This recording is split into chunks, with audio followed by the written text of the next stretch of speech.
Durante 500 años les han mentido, diciendo que la humanidad despertó de repente en Florencia tras 1000 años de tinieblas. En realidad, el Renacimiento no fue un milagro, sino la mayor operación especial de incautación de propiedad intelectual y legalización de tecnologías robadas bajo la apariencia de iluminación de genios.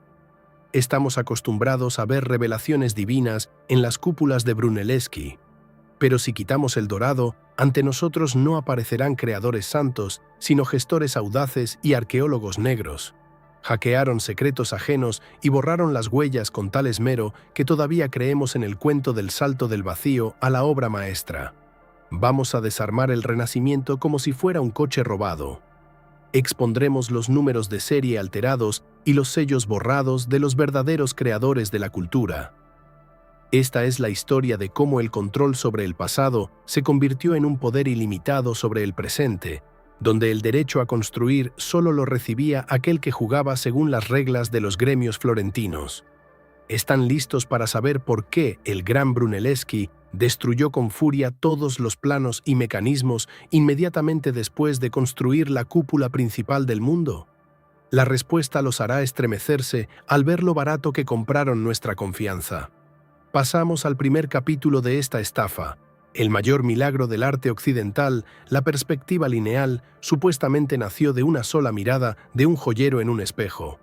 Pero, ¿por qué de este descubrimiento fundamental no queda ni una sola prueba física, aparte de cuentos en biografías pagadas? Nos aseguran que Filippo Brunelleschi realizó un experimento genial junto a los muros del baptisterio, demostrando que las líneas convergen en un solo punto. Pero aquí está el fallo. Los famosos paneles de Brunelleschi, con los resultados del experimento, desaparecieron sin dejar rastro. Solo sabemos de ellos por registros realizados 30 años después de su muerte. El genio no dejó planos, ni esquemas, ni informes técnicos. Durante la construcción de la gran cúpula, trabajó en un régimen de secreto paranoico. Despedía a sus ayudantes y destruía los nodos de ingeniería. Esto no es la modestia de un creador, es el comportamiento de alguien que borra las huellas de la adaptación de un método ajeno. Si eres un pionero, dejas documentación. Si has tomado prestada la tecnología, quemas los puentes. ¿Por qué un joyero borraría la historia de sus mecanismos si fueran fruto de su propia mente? La respuesta se encuentra en los manuscritos polvorientos que los humanistas leían por las noches, esperando que nadie mirara en el estante de la ciencia árabe. Revelamos las cartas en el siguiente bloque. Mientras Europa se sumía en la ignorancia, en Oriente ya habían calculado la geometría de la visión. ¿Por qué el nombre del verdadero padre de la óptica fue borrado de los libros de texto, mientras que sus laureles terminaron en manos de un carrerista florentino? León Battista Alberti presentó la pirámide visual como su descubrimiento revolucionario en 1435. Pero 400 años antes, el científico árabe Ibn al-Haytham al-Hassen, en su libro de óptica, ya había descrito detalladamente la matemática de los rayos y el principio de la cámara oscura. Las traducciones latinas de estas obras no eran un secreto. Se conservaron durante siglos en bibliotecas monásticas, donde los humanistas se formaban en las ciencias. Alberti no dedujo la fórmula de la observación. Simplemente reescribió el algoritmo árabe, sustituyendo términos complejos por la elegante metáfora de la ventana del artista. No fue un descubrimiento independiente, sino una transmisión de conocimientos con un cambio de nombre en la portada. Los italianos no inventaron la perspectiva, la privatizaron, borrando el rastro del genio oriental. Pero la perspectiva es solo la primera capa de polvo sobre una vieja mentira. El verdadero shock lo experimentarán cuando vean de dónde voló realmente el proyecto de la famosa cúpula de Florencia. Pasamos al fraude de construcción del siglo. Durante años nos han machacado con la idea de que Brunelleschi logró lo imposible inspirándose en las ruinas de Roma. Es una mentira descarada. El Panteón romano es hormigón monolítico, mientras que el gigante florentino es de ladrillo. Del estudio de uno es imposible deducir la tecnología del otro. Entonces, ¿de dónde salió el proyecto? La historia canta alabanzas a la espina de pez, la técnica de albañilería que permitió construir la cúpula sin andamios de apoyo. pero 100 años antes de la iluminación de Filipo, exactamente el mismo sistema de doble cúpula autoportante ya existía en Irán, en el mausoleo de Oljaitu. ¿Coincidencia? Difícilmente. Los gremios florentinos que patrocinaban la obra tenían poderosos vínculos comerciales con Oriente. Los esquemas y secretos de los maestros viajaban por los mismos canales que la seda y las especias. Brunelleschi no descifró el código de los antiguos, sino que adaptó tecnología oriental, haciéndola pasar por fruto de su propio ingenio. Precisamente por eso, trabajaba sin planos y despedía a cualquiera que pudiera preguntar por el origen de sus métodos. Si los milagros de la ingeniería fueron una sustitución de importaciones, ¿qué estaba pasando con los textos de la antigüedad? Ahora descubriremos cómo un hombre encontró todo el legado de Roma en sótanos que, en realidad, eran bibliotecas comunes. El secretario del Papa recorre Europa y encuentra obras maestras olvidadas en sótanos pestilentes. Suena a thriller, pero en realidad fue una limpieza total de archivos y una eliminación de competidores por el derecho a poseer el pasado. Poggio Bracciolini afirmaba que rescataba las obras de Vitruvio y Lucrecio de las mazmorras de monjes ignorantes. Pero hay un problema. Los monasterios que él llamaba prisiones habían conservado y copiado cuidadosamente estos textos durante siglos. El pergamino costaba una fortuna. Nadie lo habría desperdiciado en basura. Poggio creó una imagen de héroe para justificar la incautación de manuscritos. No se limitó a copiarlos, los reformateó, despojando a los monjes de su estatus de guardianes. Al declarar muerta una tradición viva, los humanistas obtuvieron el derecho exclusivo a su resurrección. Quien saca el texto del sótano es quien dicta cómo entenderlo. Fue una toma hostil de la historia que convirtió a los bibliotecarios en carceleros. ¿Por qué necesitaba Poggio destruir los originales inmediatamente después de crear sus copias ideales? Para que nadie pudiera comparar su versión con la realidad. Pero el truco principal no estaba en las palabras, sino en las letras. Pasemos a la magia caligráfica. ¿Creen que están leyendo una tipografía antigua? Los han engañado. Están viendo un diseño del siglo XV, creado específicamente para borrar de la memoria a los verdaderos custodios de la historia y hacer pasar una copia por un original milenario.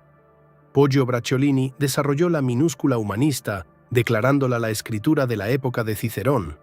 Fue una manipulación descarada. En realidad, tomó como base la minúscula carolingia del siglo IX, la caligrafía de la época de Carlomagno, creada por esos mismos monjes. Poggio redondeó ligeramente las letras y lo presentó como un regreso a las fuentes. ¿Para qué?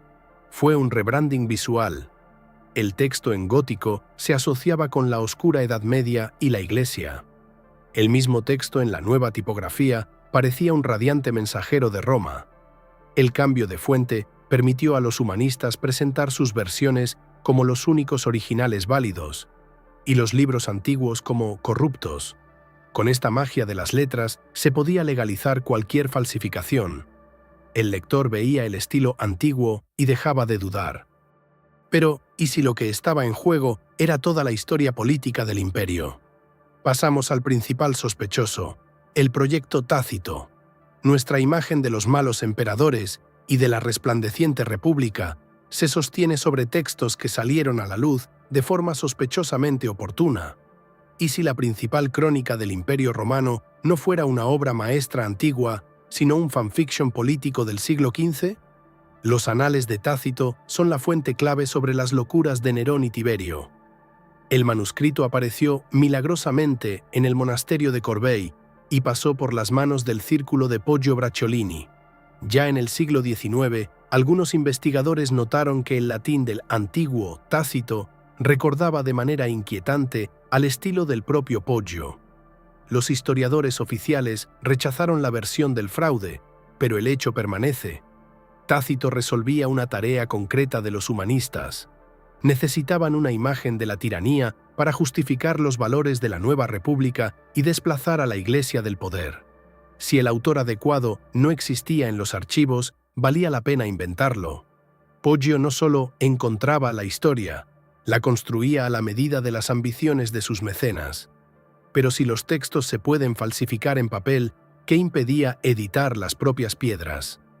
La historia del Laocoonte es una sentencia para toda la arqueología clásica. Prepárense para ver cómo convirtieron una obra maestra en utilería teatral. La estatua antigua más famosa del mundo estuvo en el Vaticano con una pieza añadida que distorsionaba por completo su significado. Y si el estándar del arte griego con el que se educaron generaciones fue fruto de la fantasía de un restaurador renacentista. Cuando en 1506 desenterraron el grupo del Laocoonte, a las figuras les faltaban los brazos. Un discípulo de Miguel Ángel, Montorsoli, le colocó al héroe un brazo extendido hacia arriba de forma patética, muy al estilo del barroco teatral. El propio Miguel Ángel discrepó, insistiendo en que el brazo debía estar doblado, pero su voz se ahogó en la sed de sensacionalismo. Como resultado, durante 400 años, todo el arte europeo veneró esa imagen del sufrimiento sublime. No fue sino hasta 1905 cuando se halló el fragmento original. El brazo de Laocoonte estaba doblado hacia la cabeza, tal como predijo el maestro. 4 siglos de historia del arte resultaron estar construidos sobre una restauración falsa que nadie se atrevió a cuestionar porque encajaba perfectamente en la teoría del Renacimiento. Pero si el error puede atribuirse al entusiasmo, ¿cómo explicar la destrucción total del color en las estatuas antiguas? Ahora sabremos cómo una solución alcalina convirtió la realidad multicolor en un frío mito blanco. Olvídense del noble mármol blanco. La antigüedad era vibrante e incluso chillona. ¿Por qué nos obligaron a creer en la pureza estéril de la piedra y quién autorizó la destrucción del color en los rostros de los dioses? Estamos acostumbrados a la imagen de los clásicos fríos, pero esto es solo un artefacto tecnológico del siglo XVI. Los escáneres modernos encuentran en las estatuas rastros de cinabrio, ocre y oro. Los antiguos griegos lo pintaban todo, desde las pupilas hasta los patrones de las vestiduras. Los maestros renacentistas literalmente arrancaban esa vida con soluciones alcalinas, decapando el pigmento hasta la base. Necesitaban otra antigüedad, monumental, severa, idealizada. Sobre este mito blanco creció más tarde toda la estética europea. Al limpiar las piedras, los humanistas crearon un canon conveniente, un punto de partida para declarar sus propias obras multicolores como un avance hacia la realidad. El mito del mármol blanco se consolidó como símbolo del gusto superior, aunque fue el resultado de un trabajo con rascador. Pero si pintaron las piedras, ¿qué hicieron con la historia de la pintura? Prepárense para el desenmascaramiento del pionero Giotto. Nos dicen que Giotto sacó el solo al arte de las tinieblas bizantinas. Pero, ¿y si ese avance fue el trabajo colectivo de cientos de maestros y convirtieron el nombre de Giotto en una marca conveniente para el marketing florentino? Giorgio Vasari, el autor de la primera historia del arte, necesitaba un héroe fundador.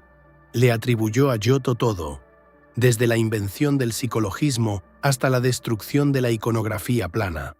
En realidad, el estilo Giotto es el fruto del trabajo de enormes talleres donde la autoría individual era secundaria. Muchos frescos que se le atribuyen fueron creados por maestros de Roma y Siena, cuyos nombres Vasari simplemente borró para ensalzar a Florencia. Las investigaciones demuestran que las técnicas revolucionarias se desarrollaron durante décadas antes de él. Los humanistas crearon un culto a la personalidad para vender al mundo una idea. La luz de la verdad se encendió precisamente en su ciudad, y la encendió un solo genio. Si incluso los padres del arte eran designados por cuotas políticas, ¿qué oculta el icono principal? ¿La Mona Lisa? En el bloque final descubriremos cómo una estrategia de marketing del siglo XIX convirtió un lienzo en el mayor misterio de la humanidad. Creen que la Mona Lisa es la mayor obra maestra debido a la técnica de Leonardo. Se equivocan. Su estatus no se lo debe al pincel del maestro, sino a un simple ladrón italiano y al sensacionalismo mediático de 1911.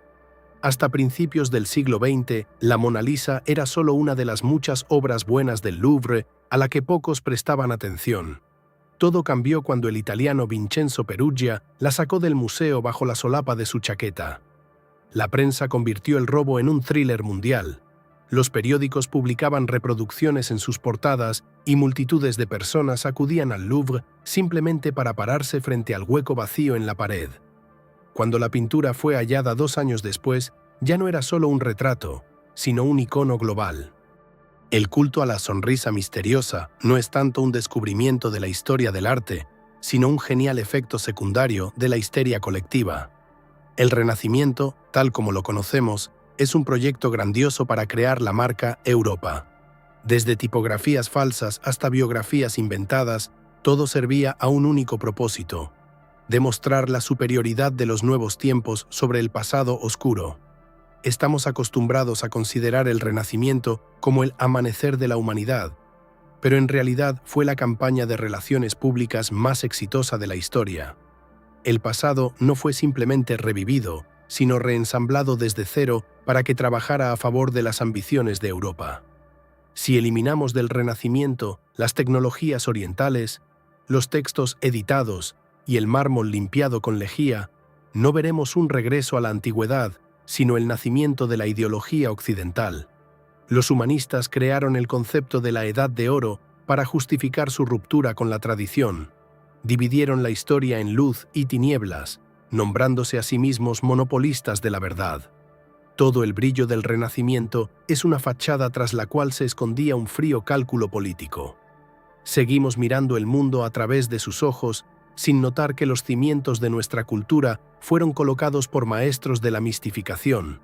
El Renacimiento nos enseñó lo principal: no importa cómo fueron las cosas en realidad, lo que importa es cómo las empaques. Pero, ¿qué otras grandes épocas esconden esqueletos en el armario? ¿Qué página de la historia decidiremos releer sin filtros la próxima vez?